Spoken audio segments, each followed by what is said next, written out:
Ọbáfẹ́mi.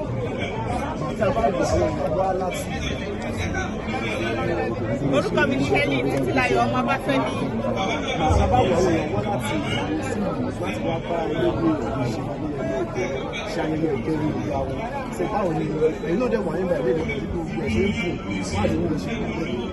Bẹ́ẹ̀ni, a dúpẹ́ lọ́dọ̀ Ọlọ́run, ẹ̀dẹ̀ ṣe púpọ̀ fún ìbéèrè tẹ́ béèrè. Bàbá olóyè Sunday mo fẹ́ sọ pé ó dàbí Jésù Kristi wa ní ilẹ̀ Yorùbá nítorí pé tí ò bá ṣe ti bàbá ojú wa ò ní là pẹ̀lú bí àwọn ará bí ṣe ń ṣe wá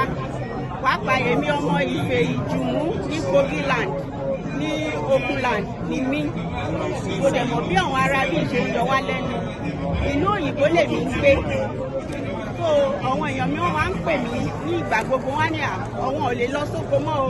ìyà ń jẹ wọ́n o ebi ń pa wọ́n o bí wọ́n ṣe lè dá oko so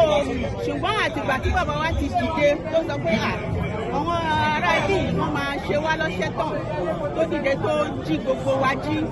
láṣẹ wa lámọ̀ ìgbó òkè àsìkò ti tó ó dàbí pé àwọn pípù wọ̀nyí wọ́n fẹ́ gbalẹ̀ wa ni à ń láti dìde náà as well so àti pé ìgbà tá a dẹ̀ tún bẹ̀rẹ̀ kínní yìí náà ọmọ àbúrò mi Tolúlọpẹ́ Arótìlé